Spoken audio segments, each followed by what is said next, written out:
highlighted by Penny. And, of course, it's going to be none other than Tom McFarlin, who believes that golf is an addictive sport. It is frustrating, and it can cause grown men to cry and wish they could die. Tom McFarlin's speech is entitled, "I Am a Golfaholic," and is a summary of his 50 years, only 50 years, playing the game. Tom's speech is number 4, Keep Them Laughing, from Humorously Speaking Advanced Manual. Tom's speech is a condensed version of his speech that he will be delivering to a special group on December 18th. And his speech will be 8 to 10 minutes. Tom McFarlin.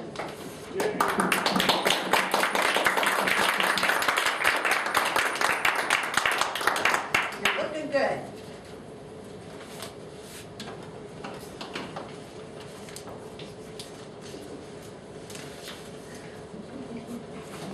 Thank you, Toastmaster Nancy.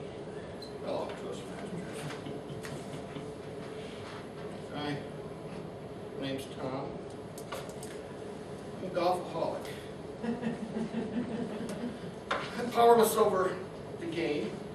My life has never been the same since I took up this stupid game. I am insane.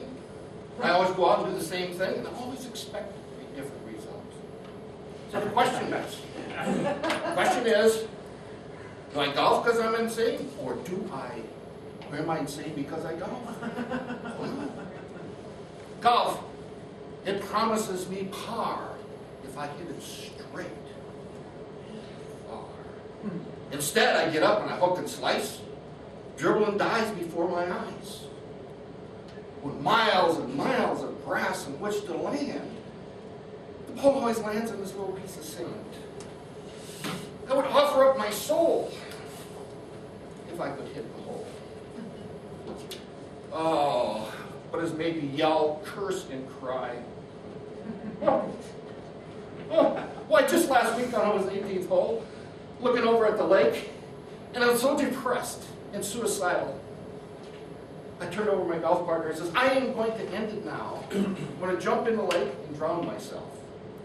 And he looked at me and says, oh my God, Tom, I don't think that can happen. You can't keep your head down that long. But my golfing career has been characterized by countless vain attempts to prove that I could golf like a normal person. Thank you. But you know, golf is such a hard game to figure out. No kidding. You know, one day I get up, I hook, slice, hit every tree on the course, hit every sand trap, never hit a green, have the worst day of my life. And then the next day, for no apparent reason, I just go out and my game sucks. But I know a couple things. As bad as that last shot is, I always take comfort in that because I know my next shot will be a lot worse. But you know, golf is such a fair game. Think about it. Everybody's given it a handicap, so we're kind of all equal out there. Well, I remember that first time I went golfing. I went on the golf course. My partner says, Tommy, what's your handicap? Oh, I didn't know. Let me think about that. Didn't have COVID. I don't know. I know what it is. Maybe I'm a little short, fat, clearly uncoordinated. My God, and I got this terrible fear of heights and widths. But really, I think when you talk about handicap, it's bad characterization. You see, I really have a disability. But you know, over time, my game just got worse, never better. And every time I play, I get worse and worse and worse. For 50 years, I continue to do the same thing, expecting different results, and I always end up terrible. Never gets better, never gets worse. My God, last week, I was out golfing. And I got up in the first tee, I hit a drive, walked down the course, and all of a sudden I hear these cops coming. And they picked me up for DWD. DWD I got picked up. It was my 6th time. 6th time. Driving while disabled. That's what they got me. So they got me, they pulled me off the cart and said, take a couple swings, and I took a couple swings, and after the cops stopped laughing, he also gave me a ticket for impersonating a golf person. And then I had to go to court. My God. And they suspended my country club membership. And then they sentenced me to 3 months of playing bowling. Well, I tell you, as a golfaholic, I lost the ability to break 100 anytime I go out. And all I think I can say, I've never believed it can be so dreadful. Oh my God. But with every form of self-deception, experimentation, nothing improved my game. Nothing. I was always seeking that one thing that would miraculously, just miraculously, change my game. Something like a spiritual awakening type of thing.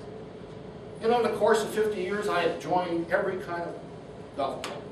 Country clubs, private clubs, taking a trip, not taking a trip. My God, I even joined a miniature golf club one time. And I sucked at that too, by the way. I have read every self-help book, every one in the marketplace. You know the ones where they tell you to keep the head down, bend the knees, keep your arms straight. Oh, by the way, don't spit on your glove. And turn your torso. Now look at me. Neil, you think I can hit the golf ball this way? No, all right, yeah. I have spent thousands, let me tell you, tens of thousands of dollars on golf equipment. My God. I've bought drivers, irons, wedges, putters. You know the old story, get up and hit a bad drive, buy a driver. Get up and shake my irons, invest in some pins. Miss my putt, buy a new putter. I have tried every invention. I actually had a custom-made golf ball. And the pro said, why don't we fit this golf club to match your personality and your swing? Over the course of years, I switched every ball, from Titleist to Nikes to Callaways. And the pro told me the last time, I asked him, I said, what kind of golf ball do you think I should use? He turned around and he said, Tommy, okay, for you, the best golf ball is the one you find. And over the years, I've gone on a golf diet. I now live on greens.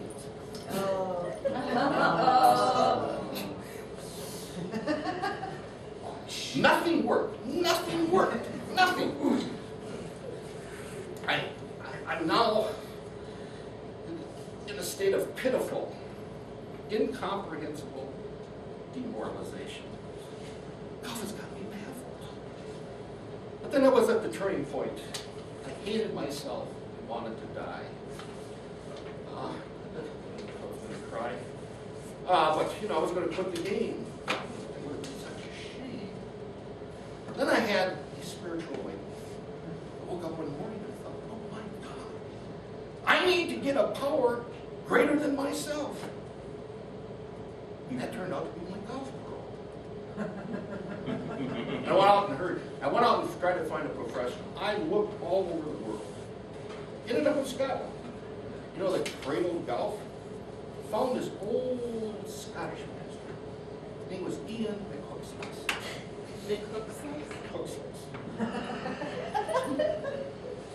First time I went with him, he said, Tommy,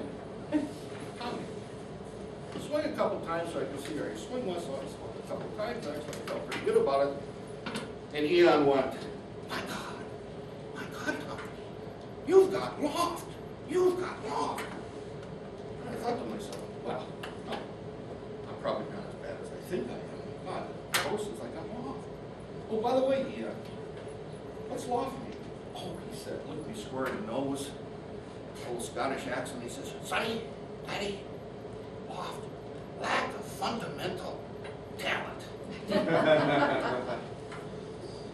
Well, I spent 2 years with Mr. McCooksless, Ian. He basically taught me everything. I get with him every day, we work things out, and all along about the journey about a year into it, I said,